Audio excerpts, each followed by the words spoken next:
Hello, everybody. I hope that you're here with us. I hope that the holidays did you some good. So if you can hear me, send me a little bit of a text.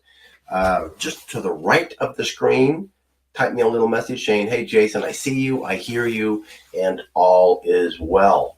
That would be very, very helpful, making sure that I didn't forget everything between now and way back in 2018. Man, it seems like a year ago.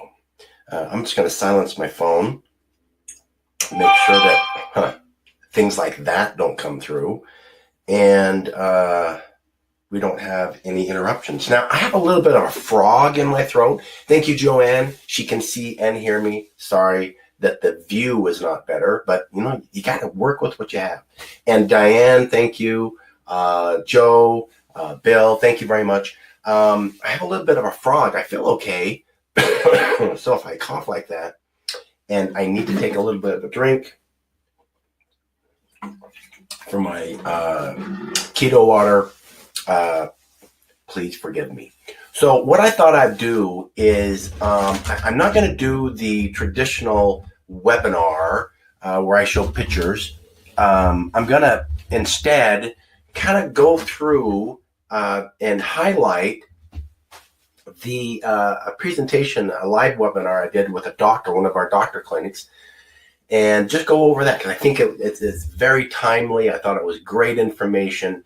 And so I'm going to pretend to be both parts of this interview that went back and forth. I was asking this doctor questions about how to enjoy the holidays. If you watched before Christmas, I did a presentation that talked about how to enjoy. Thanks, Bob. You can hear and see me. Thumbs up.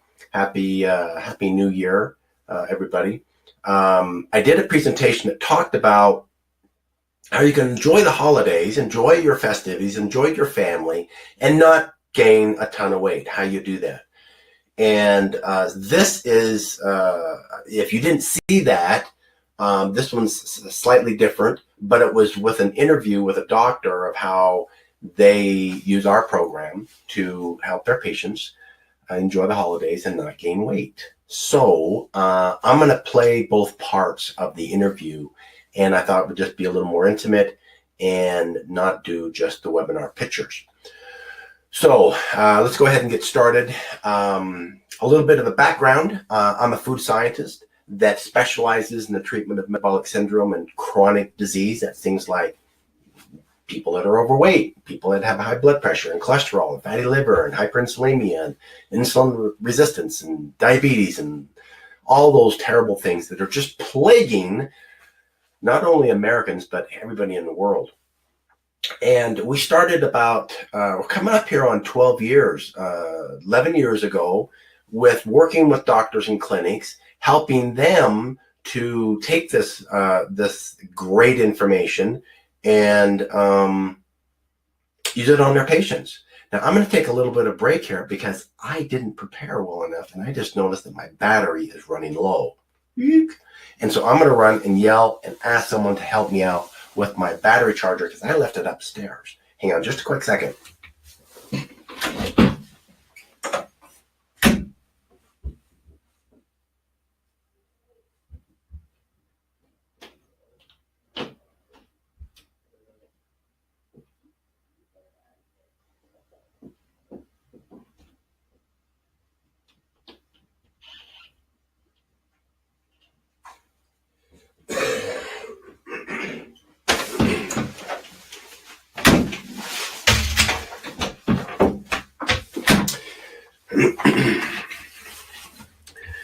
How was that? I ran 2 flights of stairs, did it in amazing supersonic superhero speed, and now we have power. Thumbs up. Okay, thank you. So you'd think that doctors and clinics, well, they'd be the first ones to know about how to treat these kind of situations, diabetes and obesity and heart disease, things like that. Well, sadly, they don't teach that in medical school. And they used to years and years ago when they didn't know very much about it. But our healthcare system has changed to be one that's more treatment after you have a condition rather than prevention, where Eastern medicine is more about prevention than it is about treatment. So don't be surprised when I go to a doctor, and don't get me wrong, doctors are brilliant. They are wonderful. Thank goodness for doctors. And if we didn't have them, if we didn't have pharmaceutical companies, there'd be millions of people that would not be alive. They are wonderful in their place and in their appropriate treatment. But when it comes to prevention, and it's just not what they are taught. You can't know something if you're not taught, right? So that's where we started taking clinical studies, reports, because doctors don't read all the clinical studies that are out there. They don't read that kind of data. They can't. It's there's studies coming out all the time, and it is just too much for them. I noticed that I didn't turn off my Outlook, so I'm going to turn that off real quick. You're going to see some stuff going on here. Bear with me. I don't want to get emails in the middle. You see it? Just because you do something, I've been doing a couple of hundred webinars. Sometimes you forget if you haven't done. I haven't been on because of the holidays. This is for 3 weeks. Wow, or 2 weeks. I forget. Been too long. So that's why we do what we do. That's why I've been focusing on taking the studies, taking the science that brilliant men and women have discovered, and they're doing new studies all the time about how to improve our quality of life, how to improve our health, how to take a situation when we don't have great health and reverse it, make it better. And there's on ketogenic or low carb scientific studies, that alone, there's over 20,000 studies. How in the world is a doctor ever going to read all that and then give it to you? They'd never see you because they'd just be reading all the time. So they rely on companies like us. I haven't even read. I've only read about 700 of those 20,000 clinical studies. But I like to think that we picked out the best ones. And I'm reading new ones all the time, going to new conferences. We're going to a conference here in March out in Colorado with a body of just hundreds of doctors that are coming in about the newest research about how to reverse this negative health trend that we have. So the topic, how did we enjoy our holiday foods and lose the weight? Because if you didn't follow the advice that I gave in how to enjoy the holidays without gaining weight, and you did gain some weight, then I'm going to show you how you can quickly get rid of that weight and turn the tides so that it doesn't keep on adding. All right. So let's just I'm going to read through here. So you'll see me looking at my screen because I'm going to read through a two-way interview. All right. We were talking about this idea that people get that there's healthy foods and unhealthy foods. Reality is all food can be healthy. All food can fit into a healthy diet regimen. It's really more about the ratio of your macronutrients, meaning what is the ratio amount of your fats, your proteins, and your carbohydrates as they relate to each other, right? So if you eat just nothing but a straight fat diet without any proteins at all, well, that's not going to be healthy. You're going to get the healthy benefits from the fat, but you're not going to get any of those amino acids. And you got to have amino acids, right?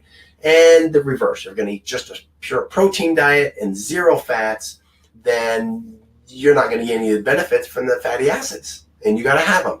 Now, it's true that there's a reason why we don't call carbohydrates an essential or a macronutrient. And the reason why is because your body doesn't need carbohydrates to function and to be healthy. It is an adjunct. It is an added energy source. And we're going to go a little bit into this interview about why that is. All right. So just bear in mind, I'm not saying you can't ever have carbohydrates. I'm just saying it's not absolutely necessary. All right. So there are no unhealthy foods. Okay, we got into the. I just recapped some of the. So if you don't mind, I'm just going to start into the interview process.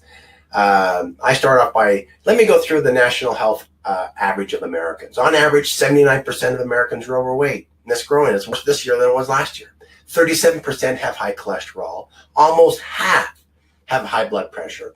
And to me, the scariest chronic disease issue of all is diabetes. And that group of people is growing at an alarming rate. Some estimate that is projecting 50% of Americans, 50%, half, will be diabetic by the year 2030. Now, I know that sounds like a long ways away. That's 11 years, okay? That's not very far away. So I asked this doctor, what is their scariest chronic issue that they see in their practice every day? They see hundreds of patients a week. What is their scariest one? And this is the answer. By far, the answer is insulin resistance.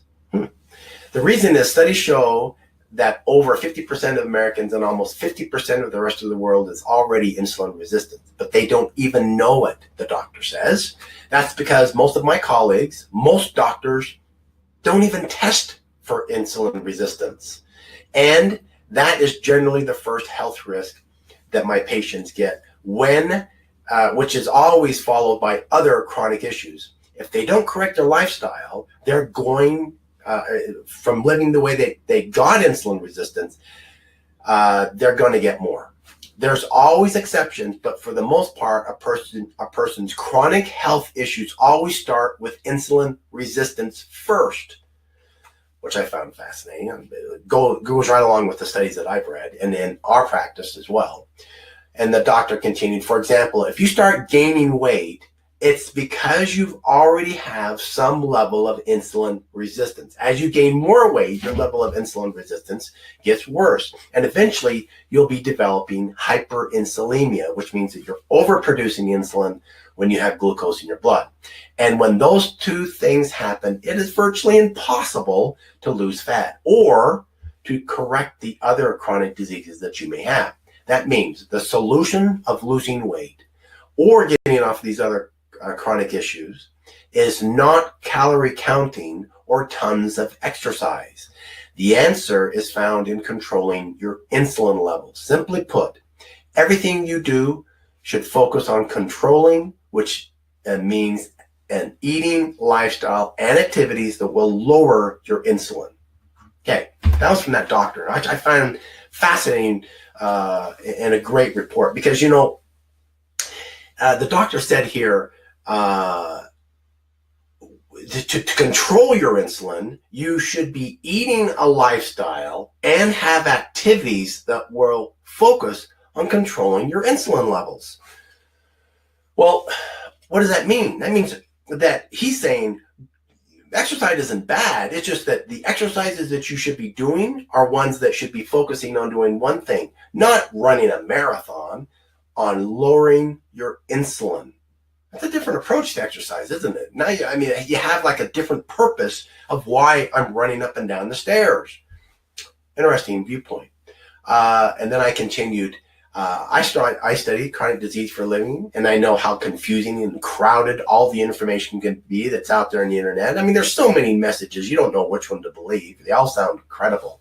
And I love the fact that how this doctor put it, that you can narrow down what all these problems are to a very few things like too much insulin. That's real solid advice that all of us can use. And that's how we're going to use that to get rid of that holiday weight. Okay. So let's talk about, after you put on a little bit too much gravy and on top of a little bit too much bread or dark meat and turkey meat and ham and whatever, prime rib, whatever you had during the holidays, probably all of them, like me.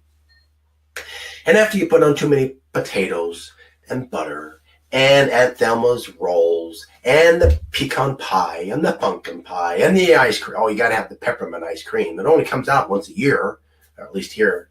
And you got to have your fair share of it, right? After you do that, one thing that we need to understand is that the holidays is over, all right? If you feel emotionally, psychologically, like you just might as well give up because you've already put on 10 pounds or more, don't.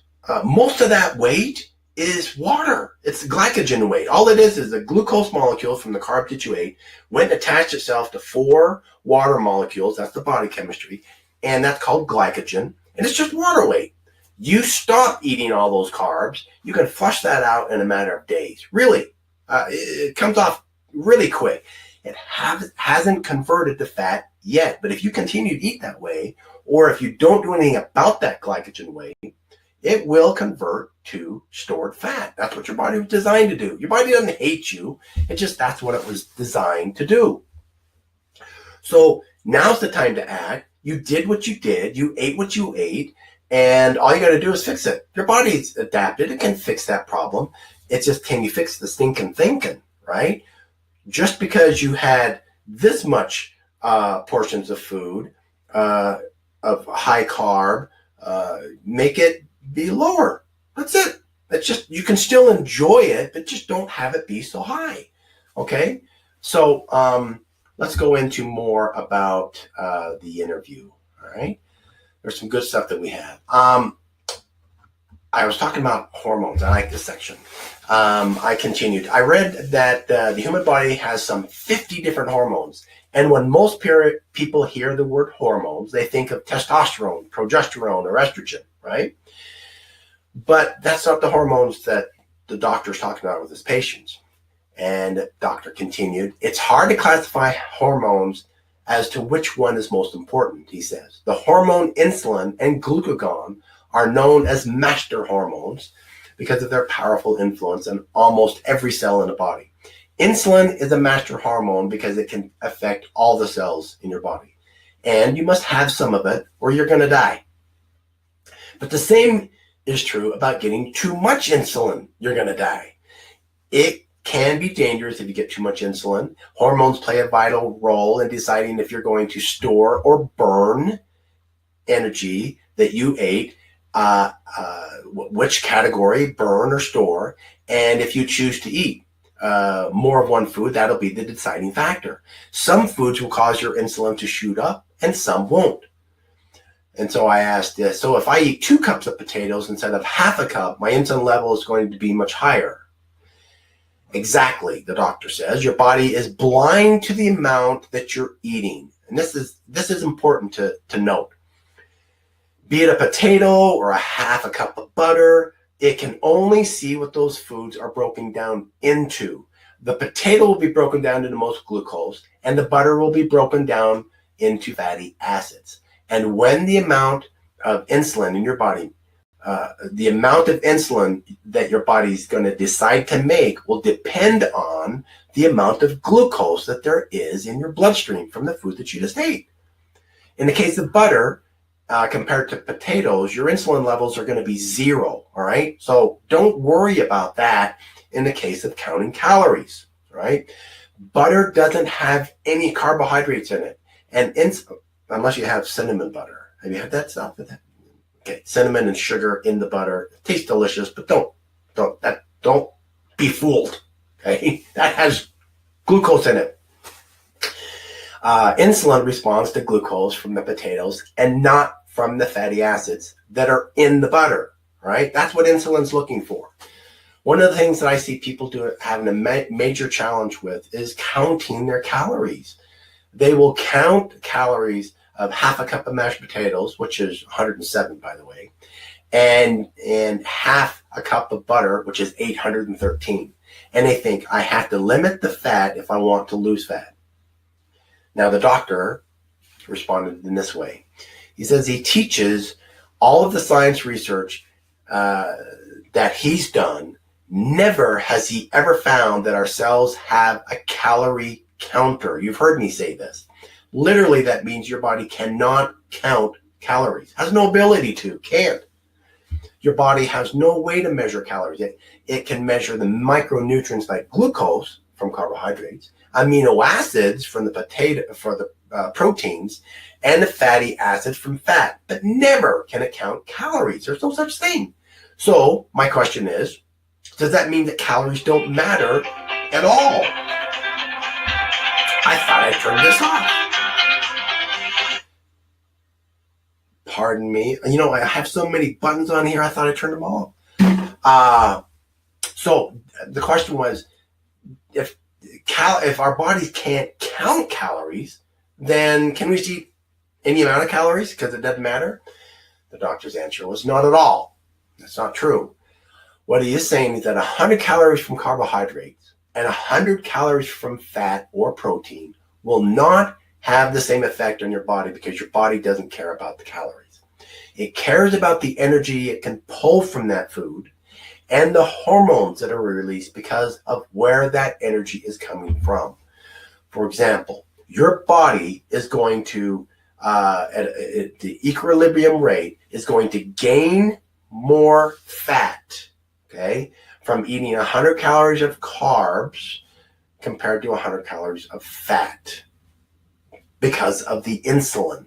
That's the important point. Now, can you eat so much fat that it then catches up to the benefits of the carbohydrates? Yes, you can, but not in a reasonable amount of a diet. And if you're just watching, paying attention to your eating cues, I mean, like, I'm full, I've had enough, I don't need any more fat, I don't need any more protein, then that your body just doesn't respond that way. However, you get fooled when you eat carbohydrates. We can eat almost an unlimited amount of carbohydrates, and then we crave them in an hour later, right? And that's one of the downsides of carbohydrates, okay? So they talked about, or I asked this question.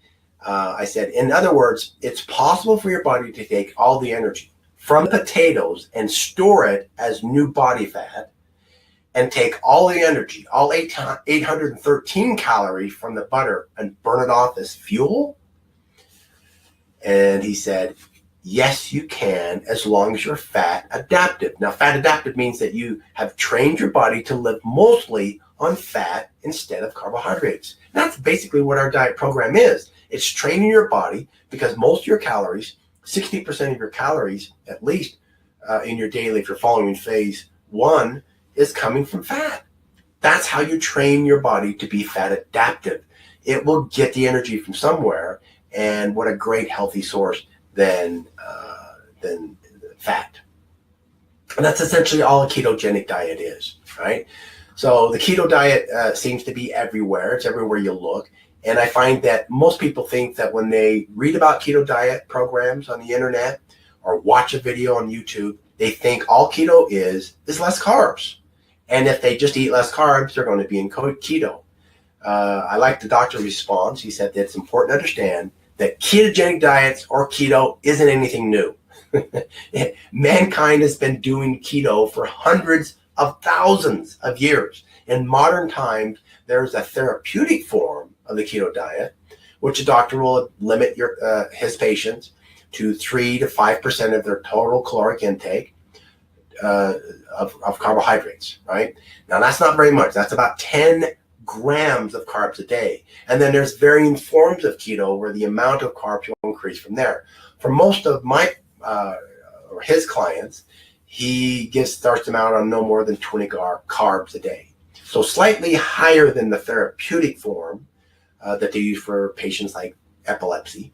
But he continues, for most of my clients, I will start them on no more than 20 grams a day. But for the maintenance phase, that's our phase 4, you'll have 75 to 120 grams a day and still keep your insulin levels low.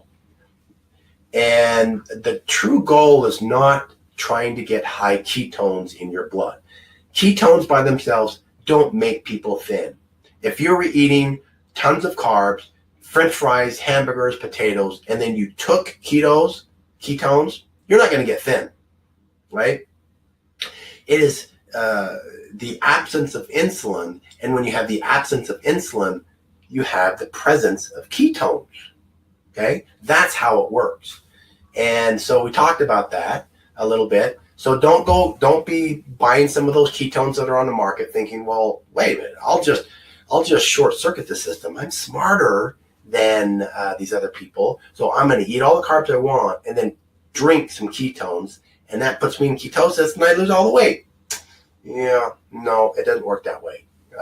There are some health benefits, by the way, of having elevated glucose levels from carbohydrates and then taking ketones, but you got to be doing a pretty aggressive athletic event for you to take advantage of those advantages or those extra powers. Sitting on the couch and having high glucose and high ketones isn't going to give you those advantages, right?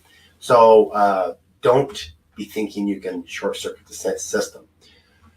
So I want to go down to the part of the body that talks about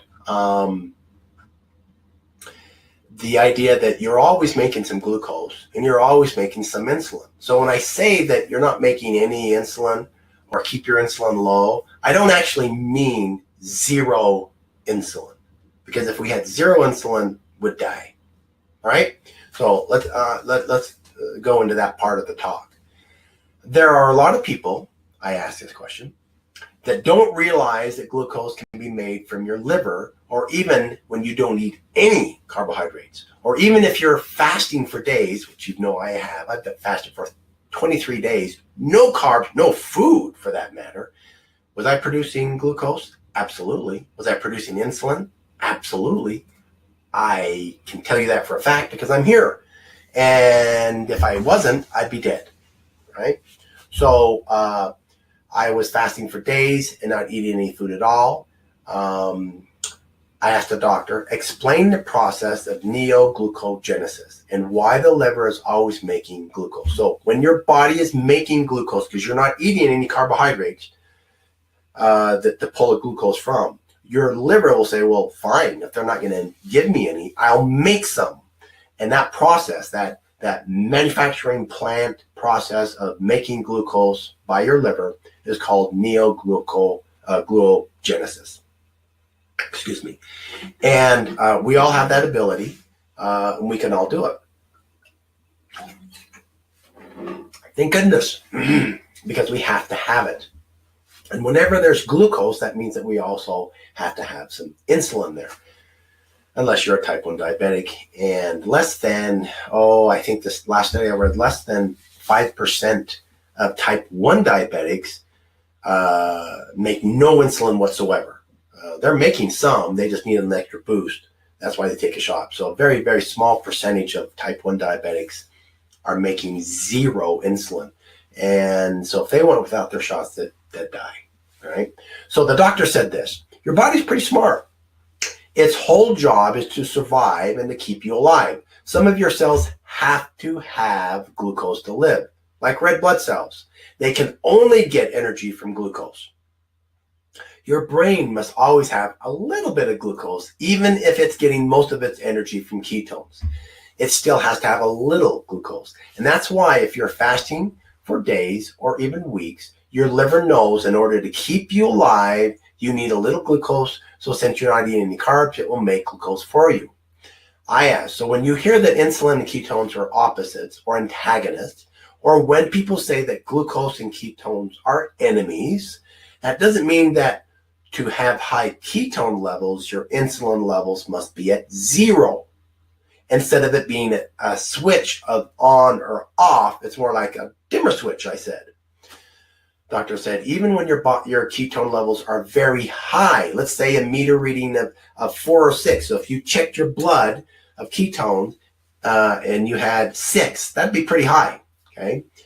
Your body is still in the background making some insulin because your liver's still making some glucose, just not as much, not enough insulin that it retards the production of your ketones, okay? So we covered that. It's more, the doctor says that dimmer switch is a good way to explain it. If your insulin levels are low, your ketones are high. Insulin levels low, ketones are high. The lower your insulin levels go, so it's just like this, right? Insulin here, ketones here. And based on what glucose you're consuming will change that ratio. You'll always be having some insulin. You'll always be having some glucose. But there are times when you'll have zero ketones. Okay, so if your glucose is high enough, your insulin's going to be high, and it can be so high that you're not making any ketones, right? So that is a unique difference in the swap between ketones and glucose or insulin. All right, we covered that, went into that a little bit more. All right, he talked about if I want to see if I'm burning fat, if you're in fat burning mode, is the ketone meter the best method? And the doctor said, I believe it is. The downside is you have to prick your finger. Hurts a little bit. But at least you can rely on the meter giving you reliable information, which can't be said of the urine pee strip. So if you're using those ketone strips for urine, you got to stop using them because they're not accurate after the first 5 days or a week. Okay. After about, he says he stretches on the 10 days of starting a keto diet. The strips are not accurate and they're useless, so I wouldn't use them. Using your ketone meter is a good test of determining if how your foods that you're eating is responding to that chemical test. Now, remember at the beginning when I started talking about measure your foods by what chemicals it's producing, what hormones it's producing for your body. Well, how do you know that? Well, the ketone meter is a great way because when you know that there is any reading of ketones on your meter, even if it's 0.1, you know that your insulin has to be low. So let's just, for sake of visual illustration, if you're ticking along here with insulin and your ketone reading is 0.1 and then it's 0.2, your insulin's going to come down. You know that for a fact. It's just a chemical reality. So if it's at 4, then you know that your insulin's way down here. If you know that it's even if it's 12 or 13, which is extremely high. I've never been that high. Even by taking ketones, I can't get that high. Your insulin level's down, very low. And so that's how you measure. Do you have to be in the ultimate lowest stage of insulin production for you to lose any weight? No, you don't. There are some studies that show that, let's say that you're in a range of ketone production of 4 to 8. It shows that for most people, the fat loss is not any greater. So you increase it, it doesn't mean you're going to lose weight even faster. Your body can only burn so much weight in a given time. So going higher ketone levels doesn't make it happen even faster. Your body can only burn so much within a 24-hour period of time, unless you amputate a leg or something, right? So don't be fooled by saying higher is always better. You just want to be, ideally you want to be in that 2 to 4 range for optimum fat burning. But if you're at 0.1, you know that your insulin levels are low and you know that you're getting the health benefits of having low insulin, all the things that we talk about, low inflammation, good cognitive health, all those things are what is the goal of having a low insulin scheduled body, right? So I want to get into how to use some of the tools. All right. So here we started talking about the carb blocker, all right, the Trio-Trim. He said, I have a love-hate relationship with the Trio-Trim blockers. I love that they are, now the Trio-Trim, just for your memory, that is just the carbohydrate blocker. I'm sorry, the It's just the three component. It's the fat blocker, it's the carb blocker, and it's the fat accelerator. It just ramps up your metabolism a little bit. That's why it's trio, right? And then the carb blocker by itself only has blocking carbohydrates, doesn't block any fats. So he says, I have a love-hate relationship with the Trio Trim. I hate it when doctors have a love-hate relationship. I love that they are useful tools in reducing the carbs and fat that are in a digested meal, right? But I hate the idea that people will use them as a crux, an excuse to eat unhealthy foods more often. That I agree with. So I said it would be accurate to treat Trio Trim the same way that you treat medication. Meds are a tool. If you use them carelessly, they can change from being a useful tool to a harmful tool. The doctor agreed. Absolutely. And just so that you know, the Trio Trim was never designed to be used as an excuse to eat whatever you want and ignore the healthy eating plan. The Trio Trim will never replace nutrients. So it's not gonna make amino acids appear. It's not going to make vitamin C appear in your body, right? So it's just there as a tool. It inhibits the carbs and it blocks the fat. Doesn't mean that all the carbs and fats should be blocked all of the time, 100%. It just gives you a tool to keep it the ratio. You hear me talk about the ratio, and the ratio relates directly to keeping your insulin levels low, but still giving you a chance to be able to enjoy a meal when you're out at a restaurant, or if you're out at home and you just want to have some rolls and you don't want to buy our smart rolls, and then how can you have a roll? Well, then you take the Trio Trim to help block it. All right. So as a reminder, how you take it 20 to 30 minutes before you eat a high carb meal. But in your mind, you've already decided that you're not having 2 or 3 cups of mashed potatoes, right? And 3 dinner rolls. We've already talked about that. You got to have some sensibility here. It's not an excuse to be naughty. The doctor continued and also gave some added advice, which I love. He said, we all know that it's a bad idea to go shopping at a grocery store while we're hungry, because our hungry cravings, it actually psychologically influences us to buy foods and treats that we would not normally buy. And we always end up buying more food than we normally would simply because we're hungry. He recommended having the CMR, the shake, before you leave for the party or before you go to dinner or even before you go shopping.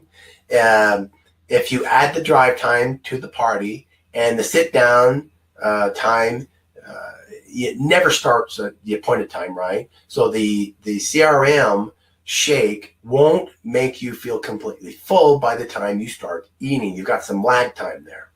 The CRM will take away your cravings so you're not starving, and your temptations to eat more appetizers than you know that you should before the meal even starts.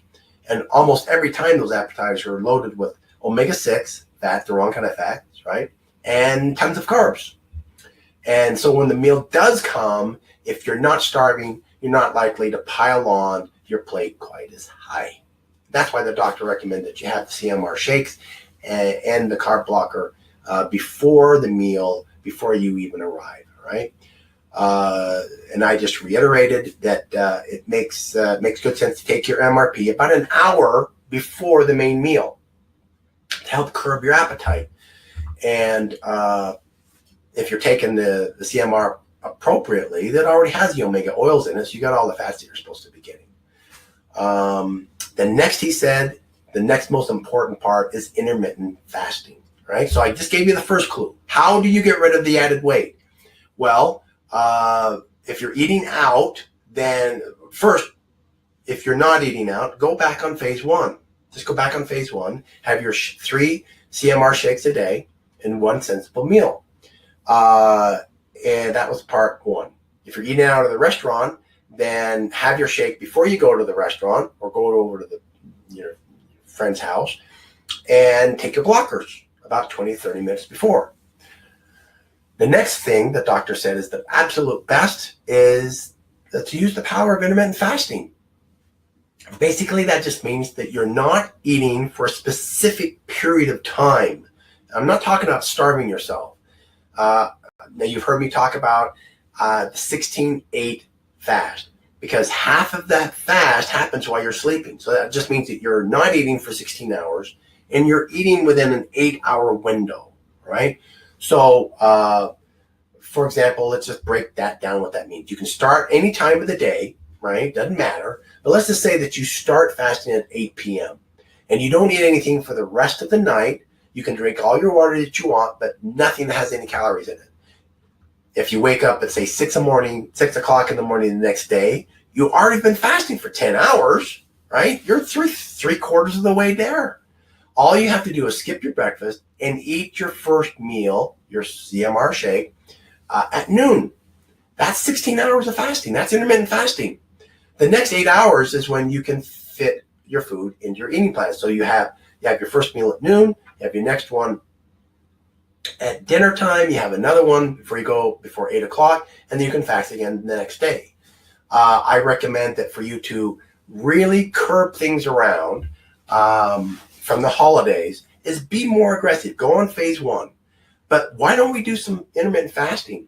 If you haven't tried the intermittent fasting at all, if you just don't fast, then start out with 1 day a week. Just one. Give me 1 day. Try it. It's not as bad as you think.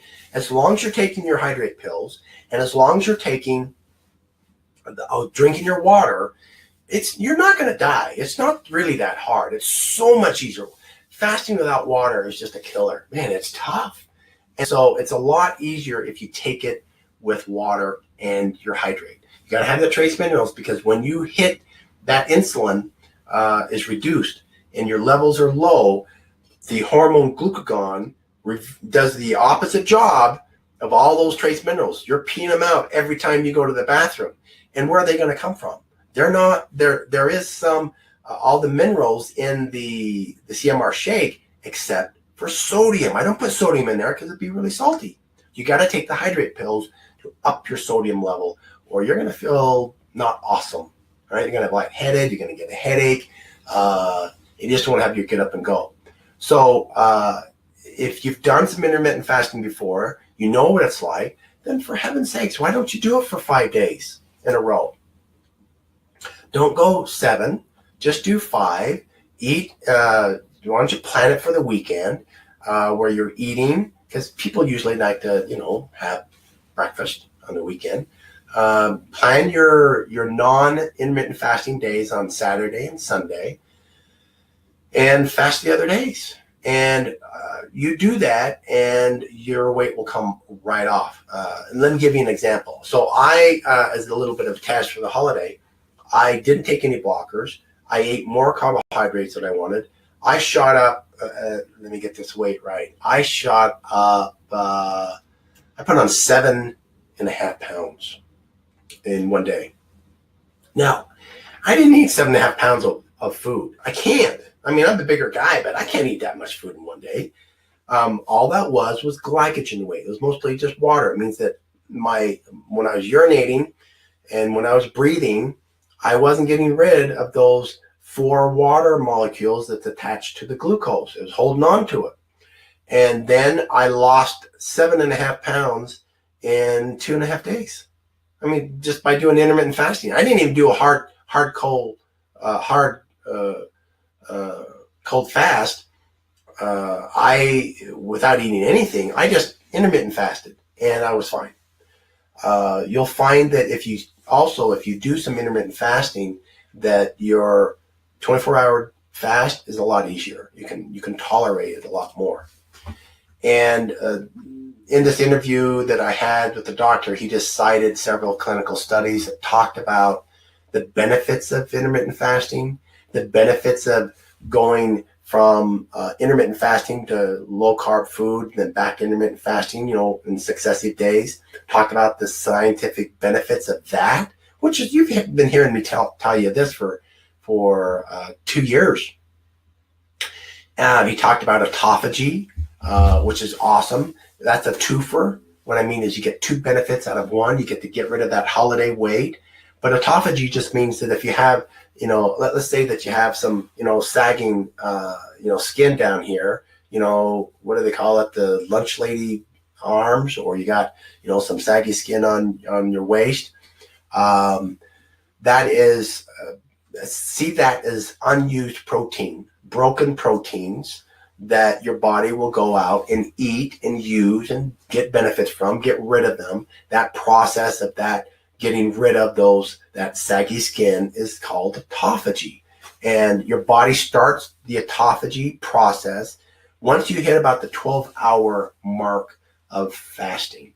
So remember, if you do the 16-8 fast, you're 10 hours in when you wake up at 6 o'clock in the morning. If you started at 8 o'clock the night before, you're already 10 hours in. Another 2 hours, autophagy is kicked in. Why don't you go another day?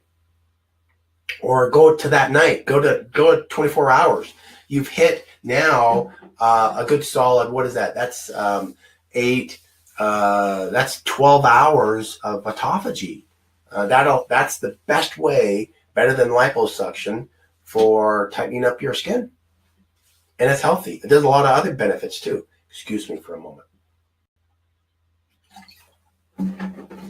The frog creeps up a little bit.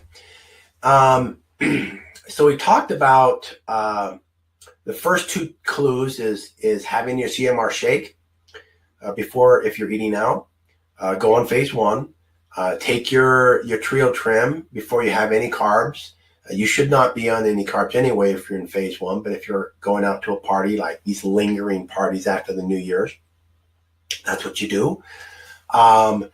Then he talked about going on an intermittent fasting. I'm challenging you, if you've never done it, to do at least one day a week. If you have done intermittent fasting, then I'm going to challenge you to go to 5 days during that week. Okay. And then he cited a bunch of studies, talked about electrolyte balance. I talked about taking your hydrate. If you don't, you're going to get a headache. Right? I noticed that after I did my test of gaining that 7.5 pounds and then did the intermittent fasting, I got a really unusually headache. And I had to take, I just must have really been dumping out my my sodium, because it took me a good 4 days to get back up to where I didn't have a headache anymore. I had increased my sodium by about 3 times more than normal. I was popping those things. I was taking 8 a day just to get back up where my headaches were gone and feeling good again. So that your body's not a constant. It'll change a little bit. If you really have it bad, the doctor did talk about this. Let me read this part. He talked about if you're really having a bad headache, and I did do this too. On the second day, my headache was lingering, so I added to the electrolyte. This is what an electrolyte is, right? Here's the recipe. You've heard the importance of how important water is to your body and major organs. What people leave out is, when talking about water, is the mineral retentive minerals called electrolytes, which really give water its magic. This doctor's name is Dr. Bill. Like Dr. Bill mentioned, drinking water without simultaneously taking these minerals is basically just washing the minerals out of your body faster. That's true. The power comes from minerals and water working together. Tandem. So replacing minerals is essential to avoiding the flu-like symptoms, headache, not feeling good. Sometimes when you hear the keto flu, it's because they don't have enough minerals, primarily sodium. But if it's really bad, it's the rest of these. This is how you take it. Sodium, the most common one. You can find it in your regular table salt, though I don't recommend you take table salt because there's chemicals in there. Take our salt. Also helps regulate blood pressure, contract your muscles, right, for good strength, and it's direct nerve signaling. Magnesium is the next thing on the list. Critical for muscle contraction, your heartbeat, nerve firing, and digestion. Also for your bowel movements. Probably one of the most popular deficient mineral in the American diet is magnesium. Next one is potassium. Helps to stabilize blood pressure and heart rate. Another one of those minerals that's incredibly important, but most people don't get enough of. Calcium, needed for bone integrity, but also used for cell division and blood clotting, right? So the first one is sodium, second one is magnesium, third one is potassium. Here comes the fourth one, calcium that we just talked about, cell division. And then if you really want to get crazy, yeah, you can go with chloride, phosphorus, phosphate, bicarbonate, natrium chloride. But you do the first four, you'll be banged out. I didn't even do the last chloride and phosphorus. I didn't need to.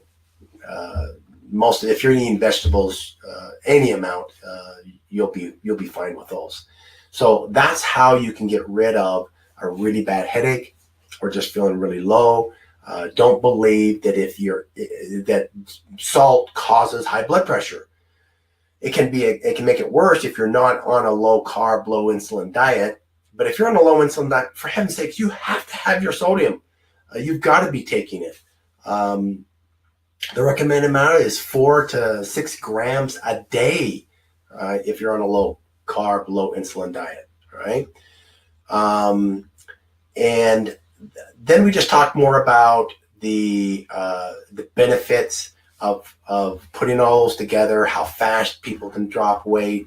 I've had most of the time, if you follow those recommendations of having, go back on phase 1, that's 3 shakes a day, 1 sensible meal, drinking your water, taking your hydrate pills, and doing your intermittent fasting, meaning you're not eating till noon. You stop eating the night before, let's just say 8 o'clock. Be more aggressive. Eat after your evening meal at 5 o'clock or 6 o'clock. Start your fast right then. Get another couple of hours of intermittent fasting. Do that 5 days a week. The weight will be gone in the first week. I mean, what an awesome program. You're going out to eat. Take the blockers. Don't overindulge. Don't eat like a pig. Right? That won't do you any benefit. Yes, you'll be able to enjoy the food, but you can enjoy the food with a couple of bites. You don't have to eat the whole thing, right? And then make sure you're getting your electrolytes in. Those are some simple fixes. Now, if you want to really get serious, we did talk a little bit about doing the glycogen dump.